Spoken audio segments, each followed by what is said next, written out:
जय हिंद दोस्तों। स्वागत है आपका अपने YouTube चैनल ओनली डिक्टेशन में।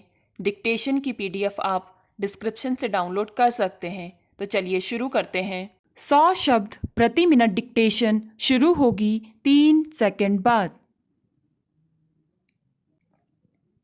पिछले वर्षों से वैश्विक और राष्ट्रीय स्तर पर पर्यावरण से संबंधित बहस चल रही है। पर्यावरण संरक्षण उपायों और क्रियान्वयन के संबंध में प्रतिवर्ष संयुक्त राष्ट्र पर्यावरण सम्मेलन आयोजित किए जाते हैं। इन सम्मेलनों में कोई व्यापक सहमति नहीं बन पाई है। पर्यावरण संरक्षण ओजोन परत केवल चिंता और बहस के विषय बने रहे हैं। इनका हल निकालने की दिशा में प्रगति नहीं हो पाई है।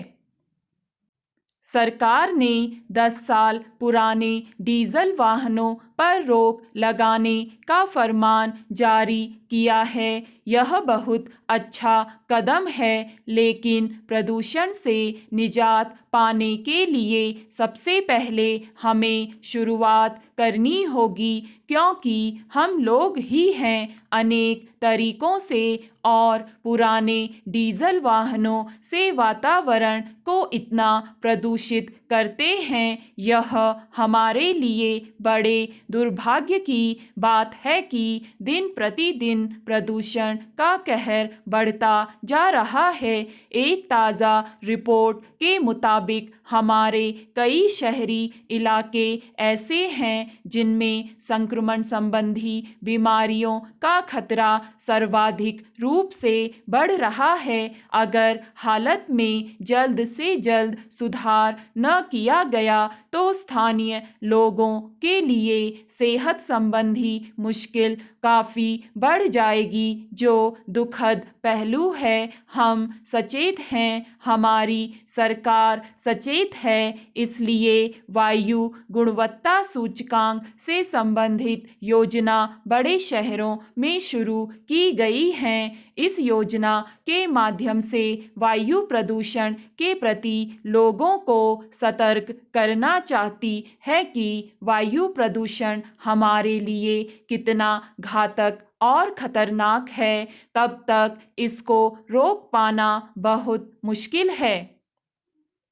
उत्तर प्रदेश के बारे में ध्यान दिलाना चाहता हूँ। गाँवों की स्थिति बद से बदतर होती जा रही है। ईंट भट्ठों के कारण वायु प्रदूषण चरम सीमा पर है, जिससे लोग सांस और त्वचा संबंधी गंभीर बीमारियों से त्रस्त हैं। दूसरा, यहाँ का पानी दूषित हो रहा है। दूषित जल नहर में गिराया जा रहा है। सीवेज ट्रीटमेंट प्लांट के अभाव में दूषित पानी यह खेती के लिए हानिकारक सिद्ध हो रहा है। तीसरा, नहर में 10 वर्षों से पानी नहीं मिलने से कई 100 एकड़ जमीन बेकार पड़ी है। दिन प्रतिदिन भूजल स्तर गिरता जा रहा है, जो अपने आप में चिंता का विषय है। चौथा, बिजली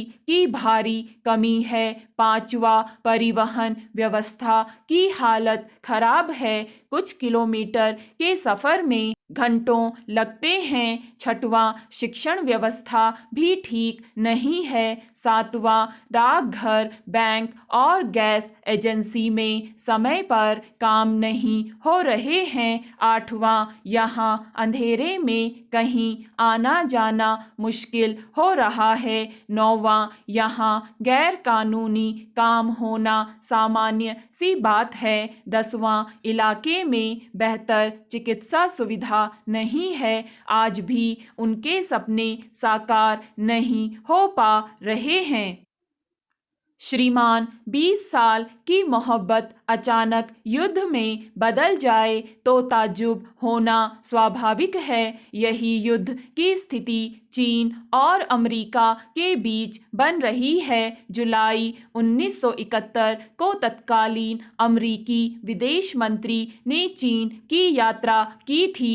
अगले 2-3 वर्षों में क्रमशः 3 बड़े अमेरिकी नेता चीन गए थे। उसके बाद आपसी व्यापार और मोहब्बत का नया सिलसिला दोनों देशों के बीच शुरू हुआ।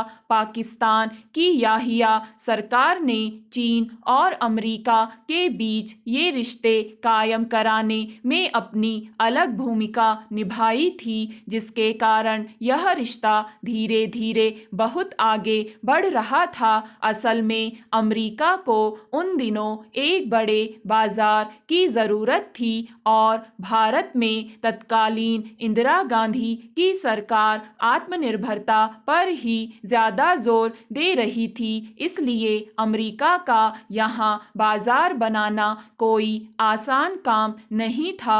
चीन को भी पूंजी निवेश की ज़रूरत थी, इसलिए दोनों देशों के लिए वह माहौल अनुकूल और बहुत अच्छा था। बीच में पाकिस्तान भी दोनों का चहेता बना हुआ था, लेकिन आज हालात यहाँ तक पहुंच गए हैं कि 4 फरवरी को अमेरिका ने चीन के साथ व्यापारिक प्रतिबंधों की घोषणा कर दी। ये प्रतिबंध फरवरी से लागू हुए हैं और ये प्रतिबंध कब तक लागू रहेंगे इसकी जानकारी प्राप्त नहीं हो सकी है। अब उनके आधार पर चीन का जो माल अमेरिकी बाजार में पहुंचेगा उसकी कीमत 2 गुनी हो जाएगी, क्योंकि अमेरिका ने चीनी दाल पर 100% टैक्स लगाने की घोषणा की है। चीन से लगभग 1 अरब 8 करोड़ों डॉलर का माल अमेरिकी बाजारों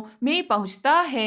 इनमें कई किस्म के माल हैं, जिनमें मछली मारने से लेकर खेल कूद टेलीफोन तक शामिल किए गए हैं। जाहिर है कि इस बात से चीन को भारी झटका लग सकता है, लेकिन चीन ने अमेरिकी धौंस पट्टी के सामने झुकने की बजाय ठीक वही कार्रवाई अमेरिकी माल के खिलाफ कर दी है। इस कार्यवाही को ध्यान में रखकर अब चीन ने घोषणा की है कि अमेरिकी माल पर 100% टैक्स लगाया जाएगा। यह ध्यान देने की बात है कि चीन के निर्यात का 40% अमेरिका को भेजे जाने वाले माल का है। अब दोनों पक्षों के बीच समझौता वार्ता की संभावना भी क्षीण हो गई है। बहरहाल यही मानकर चलना चाहिए कि अब भी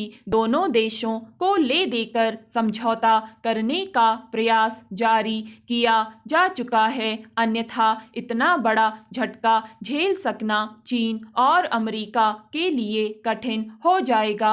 अमेरिका वैसे भी मंदी के दौर से गुजर रहा है और विश्व बाजार में अकेले चीन ही नहीं, जापान और यूरोपीय संघ भी उसे चुनौती दे रहा है। स्टॉप।